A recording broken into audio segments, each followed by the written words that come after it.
저는 21대 총선에서 중원의 출마에 승리함으로써 중원 탈환의 기수가 되겠습니다.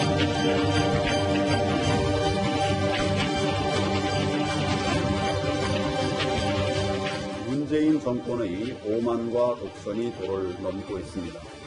이낙연 대망론 이런 말도 나오고 있습니다. 나쁠 것까지는 아닙니다만은 조금 조심스럽습니다.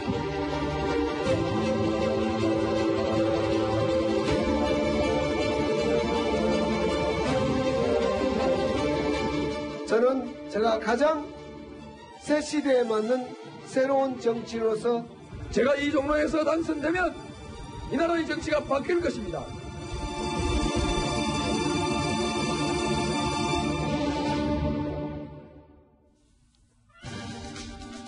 내년에 있을 21대 총선이 오늘로 이제 365일, 딱 1년 앞으로 다가왔습니다. 문재인 정부 출범 4년 차에 이루어질 내년 총선, 정부, 여당에 대한 중간 평가인 동시에 이 보수 진영의 재건 여부를 판가름할 수 있는 아주 큰 행사이기도 합니다. 자, 정치권의 시계는 이제 총선을 향해 째깍째깍 열심히 달리기 시작할 텐데요. 그 시작으로 오늘 윤영찬 전 청와대 국민소통수석이 국회 정론관에 섰습니다. 문재인 정부 성패와 개인 윤영찬은 이제 뗄래야 뗄 수 없는 운명 공동체임을 부인할 수 없습니다. 저는 21대 총선에서 중원의 출마에 승리함으로써 중원 탈환의 기수가 되겠습니다.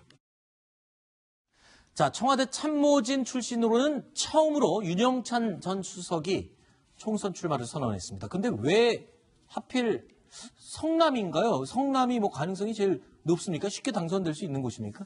일단 윤 전 수석이 성남에서 한 20년 가까이 거주를 했기 때문에 연고를 찾다면 이제 그런 데서 연고를 찾을 수 있을 테고 또 이제 네. 네이버에서 한 9년 가까이 일을 했고 네이버 이제 본사가 성남 분당에 그렇죠. 있고요. 그러다 보니까 이제 어떻게 보면 이제 분당이 더 좋을 수 있지만 분당은 이제 민주당 의원이 이미 이제 가불에 둘 다 있기 때문에 네. 지금 민주당 의원이 아닌 이제 중원 선택한 게 아닌가 네. 그렇게 생각이 들고 무엇보다 이제 윤영찬 수석이 굉장히 일찍 선언을 했지 않습니까? 그렇죠. 1년 이렇게까지 빨리 선언할지 몰랐었는데 뭐 계속 열심히 이제 표가 다지고 있다는 얘기를 들려왔지만 네. 아마도 이제 지금부터 결국은 여권 자체가 다 말씀하신 것처럼 다 총선 체제로 완전히 이제 재편을 해서 원래 모든 자원을 다 차출해서 총력전을 벌이겠다 이런 것을 첫 테이프를 끄는 게 아닌가 그런 데서 의미를 찾을 수 있을 것 같습니다. 총선 1년 전에 저렇게 먼저 출마 선언을 하는 게 글쎄요. 유리합니까? 불리합니까? 보통 정치인들 만약에 1년 전이다 그러면 몇 개월 정도 남겨놓고 그렇게 출사표를 던지나요? 사실 신인들은 일찍 출사표를 던질수록 좋죠. 왜냐하면 인지도를 높이는 데 있어서는 더 유리하기 때문에 아무래도 이제 현역 의원이 아니라면 가서 빨리 출마하기 이제 출마 선언하기 원하는데 사실 중요한 거는 공천을 받느냐 못 받느냐지 않습니까? 근데 만약에 이제 빨리 선언하면 어떤 문제가 생기냐면 오히려 이제 견제가 많이 들어오죠. 그렇죠. 그런 점에서 이제 불리할 수 있는데 아마 윤 전 수석은 이제 본인이 직접 가서 이제 개척하겠다 뭐 이런 의지에서 굉장히 이른 시기에 선언한 게 아닌가 싶습니다. 네. 21대 총선 1년을 딱 앞두고 가장 관심을 모으는 지역이 첫 번째로요. 역시 정치 1번지라고 불리는 서울 종로입니다. 2022년 대권 도전을 바라보는 주요 정치인들의 전초전이 벌어질 곳이기 때문입니다. 문재인 정권의 오만과 독선이 도를 넘고 있습니다. 책임을 지고 사과하고 스스로 물러나도 모자랄 사람들이 국민을 상대로 해서 여론 전쟁을 벌이고 있는 것입니다. 그러니까 이낙연 대망론 이런 말도 나오고 있습니다. 나쁠 것까지는 아닙니다만은 조금 조심스럽습니다. 이현정 의원님, 종로에 출마할 것으로 거론된 인물들, 한 번쯤은 이름이 나온 사람들만 사진을 붙여놨는데, 어우, 빅매치입니다, 진짜. 사실은 이제 종로가 옛날만큼의 어떤 그런 위상은 아니지만, 그래도 여전히 정치 1번지를 우리가 종로라고 이야기하지 않습니다. 네. 그러니까 역대 종로 국회의원 중에서는 국회의원 한 분들 3명이 있습니다. 윤보선, 그다음에 이명박, 노무현. 이 3명의 이제 대통령을 배출했기 때문에 또 종로가 보면 정부 인구학적으로 보면 상당히 전체 우리나라의 어떤 인구 비율을 상당히 이제 좀 대표하고 있는 지역이에요. 그리고 또 이제 이 삼청동이나 이런 등등의 어떤 부촌과 그렇지 않은 동네와 또 같이 결합되어 있는 동네이기도 하거든요. 네. 근데 지금 현재 정세균 전 국회의장이 이제 종로 지역 국회의원이지 않습니까? 그렇죠. 근데 지금 보면 다들 이낙연, 황교안, 임종석 등등 이제 뭔가 차기 대권을 원하는 분들이 네. 종로 1번지에 나가서 뭔가 정치의 어떤 주도 조건을 잡겠다. 아마 그런 측면에서 종로에 누가 나갈 것인가가 지금 가장 관심거리가 떠오르고 있습니다. 네, 종로를 일컬어서 정치 1번지라고 부르게 된 유래, 이 종로를 석권하고 나면 대권으로 가는 길이 열린다라는 의미에서라고 하는데 이러한 상징성은요, 지난 1999년 때부터였습니다. 저는 제가 가장 새 시대에 맞는 새로운 정치인으로서 자격을 갖추고 있다고 생각을 합니다. 제가 이 종로에서 당선되면 이 나라의 정치가 바뀔 것입니다. 낡고 타락하고 부패한 정치는 이제 깨끗하고 새로운 정치로. 종로 대전을 얘기하기 전에 이 점을 꼭 짚어야 될 것 같습니다. 이 종로가 선거의 바람의 진원지, 그러나 마지막 보루. 왜요? 여기서 지면은 큰일 나는 겁니까?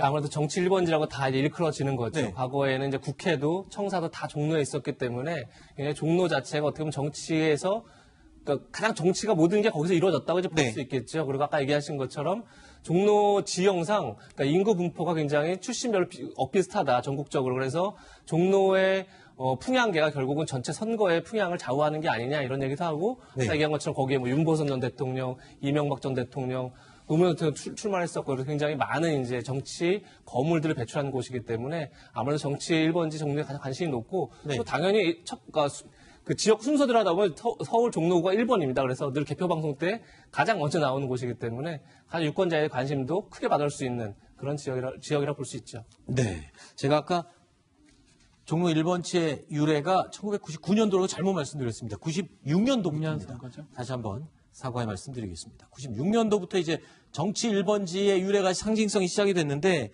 김태현 변호사님. 네. 여기서 또 대선으로 가는 길이 열리는 길이기도 하지만 여기서 떨어지면 정치 재개하기도 힘들다면서요? 꼭 그렇진 않아요. 그러진 않아요? 지금 보시면 지금 한번 보실까요? 15일 총선 종로 삼국지라고 볼게요. 네. 당시 이명박, 이종찬, 노무현 이렇게 후보가 있었어요. 근데 아시겠지만 당시에 이제 여권이 이명박 후보가 있었고 네. 국민의힘과 통합민주당. 그래서 네. 저 통합민주당이 꼬마민주당 얘기하는 것이거든요. 네. 그러니까 이종찬, 노무현 야권표가 좀 당시에 이제 갈리면서 이명박 당시 후보가 당선이 됐어요. 그러니까 저걸 발판으로 해서 정치적 거물이 되고 서울시장을 찍고 그다음에 대선까지 갔는데 당시에 저기서 종로에서 떨어졌던 사람이 누구죠? 당시에 노무현 후보입니다. 아하. 근데 나중에는 또 다시. 그렇죠. 그러니까 저 때 굉장히 누구나 어려울 거. 왜냐하면 당시에 저는 DJ가 민주당을 깨고 이제 국민의힘을 만들면서 저 꼬마 민주당이 됐거든요. 네. 그러니까 안 따라간 겁니다. 국민의힘 쪽으로. 야권의 주류 쪽으로 안 따라간 거예요. 그러면서 당시에 노무현 전 의원이 꼬마 민주당, 통합민주당 통해서 종로에 떨어졌죠. 그 다음에 부산 나가서 떨어졌죠. 그러니까 바보 노무현의 전설이 저 때부터 시작된 것이거든요. 그렇죠. 그걸 딛고 저 96년 총선에부터 6년 후에 대통령 된 거 아니겠습니까? 뭐 노무현 그렇죠. 대통령이니까 그걸 또 뚫을 수 있는 스타일이 아닐까 네. 싶은데 이 사람은 어떻습니까? 오세훈 의원 같은 경우에는 정세균 의원에게 죄송합니다. 지금 패배한 이후에 그 다음에 다시 재기를 못 하고 있잖아요, 아직. 뭐 이제 케이스 바이 케이스니까 오세훈 전 시장은 어떻게 될지는 뭐 알 수는 없습니다만 저때 이제 떨어졌습니다. 네. 결과는 좋지 않았어요.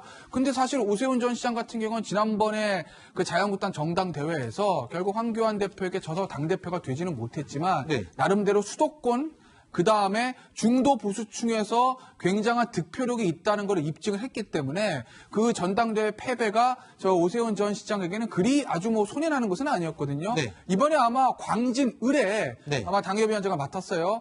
뭐 일단 광진을에 당협위원장 맡았기 때문에 다음 총선에서 오세훈 전 시장이 광진을에 출마하는 거는 기정사실인 것 같고 네. 문제는 지금 현역 의원이 민주당 추미애 전 대표가 나올지 안 나올지인데 만약에 추미애 전 대표가 나와서 여당의 전 대표를 꺾으면 그리고 광진이라는 곳은 굉장히 험지입니다. 네. 자유한국당 입장에서 최근에 이겨본 기억이 없는 지역이에요. 그러니까 2008년 총선 때 서울이 그냥 한나라당 바람이 불 때도 당시에 야당이 지켜놨던 곳 중에 하나가 추미애 대표의 광진을입니다. 아하. 그 정도로 어려운 지역이기 때문에 거기서 오세훈 전 시장이 네. 여당의 전 대표였던 추미애 의원을 꺾고 당선이 되면 다시 한번 대권에 도전할 수 있는 길은 열리는 거죠.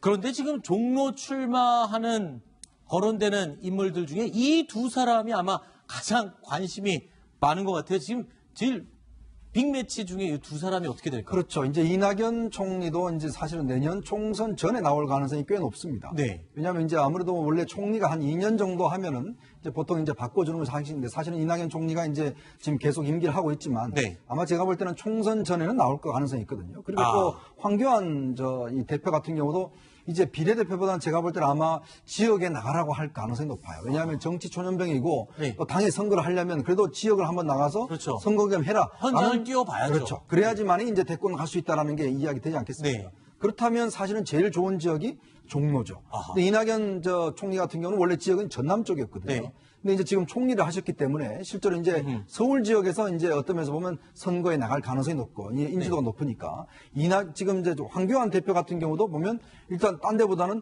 종로 1번지 나갈 가능성이 그렇죠. 높고 그러면 이 종로 같은 경우는 정말 어떤 면에서 보면 잠룡들의 경쟁의 장이 될 가능성이 굉장히 높아 보입니다. 그러면은 청와대에서 나온 임종석 전 실장, 사실 임종석 전 실장이 청와대에서 나올 때부터 계속 종로 출마 때문에 나온다는 분석이 계속 쏟아졌었거든요. 본인도 가고 싶을 가능성도 있습니다. 근데 지금 그렇지만 이렇게 돼버리면은 이낙연 총리가 나간다고 하면 못 나오죠. 나갈 수 없는 거잖아요. 그렇죠. 그러면 또 바꾸겠죠. 원래 성동에서 16, 17대 국회의원을 했기 때문에 성동을이요? 성동, 중구, 을로 을. 갈 가능성이 있지 않을까. 답은 지금 지상욱 의원. 예. 그렇죠. 홍익표 의원이 홍익표 의원. 을이 이제 지상욱 의원이기 예, 예. 때문에 막 글로 나간다면 결국은 종로 아니고 이 성동을로 가서 서울시장도 볼 수도 있고요. 네. 그렇다면 또 자유한국당 쪽에서는 김용태 의원 정도가 또 나올 수 있는 지금 사실은 다 예상이기 때문에 뭐 그림 그리는 거지만 어쨌든 종로만큼 중구 성동을 또 아주 중요한 지역 서울시장 후보가 맞대결할 수 있는 그런 지역이 되지 않을까. 그럼 임종석 전 실장은 종로는 이제 확률이 확 떨어져 버린 거죠, 이제. 모르죠. 이제 예를 그것도 들어서 몰라요? 정세균 전 의장이 어떤 선택하냐 저는 거기에 달립니다. 왜냐하면 이 지역에 굉장히 특징적인 게 지난번 선거 때도 오세훈 시장이 여론조사는 이긴다고 나왔습니다. 네. 근데 정세균 의장이 저한테 그러더라고요. 두고 보라고. 내가 읽으라고. 왜 그러냐 하면 이 지역이요. 굉장히 특이한 게 아파트 지역보다는 굉장히 골목골목이 많습니다. 그렇죠. 주택들도 많고 주택 오래된 빌라 집도 이런 게 많고요. 많아요. 그러니까 여기 굉장히 하여튼 열심히 다져놓은 거예요. 그러니까 실제로 바닥 민심 자체가 굉장히 여기 열심히 하지 않으면 선거하기 힘든 지역이에요. 그러니까 이름만 있다고 해서 와서는 안 되는 지역입니다. 그렇다 보니까 실제로 정세균 의장이 저 전북에서 올라와서 여기서 지금 선거를 몇 번 이겼지 않습니까? 네. 그 이유가 보면 정말 열심히 지역을 다니거든요. 네. 그런 면에 비춰본다면 정세균 전 의장이 계속 한다고 그러면 사실은 누가 들어가기 힘들죠. 네. 본인이 예를 들어서 지금 상황으로는 아마 다음에 또 한 번 더 하겠다는 의지가 있는 것 같은데. 그럼 정세균 의장 입장에서는 미래를 위해서 누구를 선택할 것이냐. 만약에 지역에 떠난다면 그거 자체도 선택도 굉장히 중요한 것 같습니다. 알겠습니다. 7번째 이야기로 이어가겠습니다. 오늘 저희가 9.15 구분 소식이 준비되어 있습니다. 만나보시죠.